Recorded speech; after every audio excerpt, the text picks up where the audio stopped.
മത്തായി എഴുതിയ സുവിശേഷം അധ്യായം 16 21 മുതലുള്ള തിരുവചനങ്ങൾ. പീഡാനുഭവവും ഉത്ഥാനവും. ഒന്നാം പ്രവചനം. അപ്പോൾ മുതൽ യേശു തനിക്ക് ജെറുസലേമിലേക്ക് പോകേണ്ടിയിരിക്കുന്നുവെന്നും ശ്രേഷ്ഠന്മാരിൽ നിന്നും പ്രധാന പുരോഹിതന്മാരിൽ നിന്നും നിയമജ്ഞരിൽ നിന്നും വളരെയേറെ സഹിക്കേണ്ടി വരുമെന്നും താൻ വധിക്കപ്പെടുമെന്നും എന്നാൽ 3-ാം ദിവസം ഉയർപ്പിക്കപ്പെടുമെന്നും ശിഷ്യന്മാരെ അറിയിച്ചു തുടങ്ങി. എന്നാൽ പത്രോസ് അവനെ മാറ്റി നിർത്തി തടസ്സം പറയാൻ തുടങ്ങി. ദൈവം കനിയട്ടെ, കർത്താവേ, ഇതൊരിക്കലും നിനക്ക് സംഭവിക്കാതിരിക്കട്ടെ. യേശു തിരിഞ്ഞ് പത്രോസിനോട് പറഞ്ഞു, സാത്താനെ, എൻ്റെ മുമ്പിൽ നിന്ന് പോകൂ. നീ എനിക്ക് പ്രതിബന്ധമാണ്. നിന്റെ ചിന്ത ദൈവികമല്ല, മാനുഷികമാണ്. യേശു ശിഷ്യന്മാരോട് അരുൾ ചെയ്തു, ആരെങ്കിലും എന്നെ അനുഗമിക്കാൻ ആഗ്രഹിക്കുന്നെങ്കിൽ അവൻ തന്നെ പരിത്യജിച്ച് തൻ്റെ കുരിശുമെടുത്ത് എന്നെ അനുഗമിക്കട്ടെ. സ്വന്തം ജീവൻ രക്ഷിക്കുവാൻ ആഗ്രഹിക്കുന്നവൻ അത് നഷ്ടപ്പെടുത്തും. എന്നാൽ ആരെങ്കിലും എനിക്ക് വേണ്ടി സ്വജീവൻ നഷ്ടപ്പെടുത്തിയാൽ അവൻ അത് കണ്ടെത്തും. ഒരുവൻ ലോകം മുഴുവൻ നേടിയാലും തൻ്റെ ആത്മാവ് നഷ്ടപ്പെടുത്തിയാൽ അവന് എന്ത് പ്രയോജനം?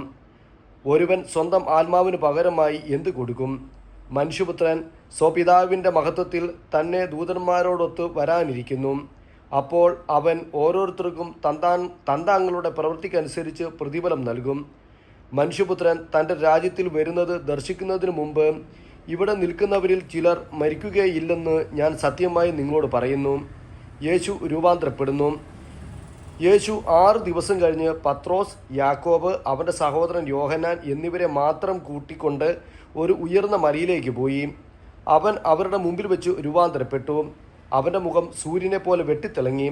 അവൻ്റെ വസ്ത്രം പ്രകാശം പോലെ ധവളമായി. മോശയും ഏലിയായും അവനോട് സംസാരിക്കുന്നതായി അവർ കണ്ടു.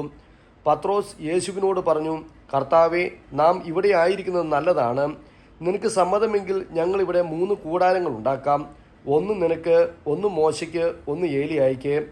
അവർ സംസാരിച്ചു കൊണ്ടിരിക്കുമ്പോൾ ശോഭയേറിയ ഒരു മേഘം വന്ന് അവരെ ആവരണം ചെയ്തു. മേഘത്തിൽ നിന്ന് ഇങ്ങനൊരു സ്വരമുണ്ടായി, ഇവൻ എൻ്റെ പ്രിയപുത്രൻ, ഇവനിൽ ഞാൻ പ്രസാദിച്ചിരിക്കുന്നു. ഇവൻ്റെ വാക്കു ശ്രവിക്കുവിൻ. ഇത് കേട്ട ക്ഷണത്തിൽ ശിഷ്യന്മാർ കമിഴ്ന്നു വീണു. അവർ ഭയചകിതരായി.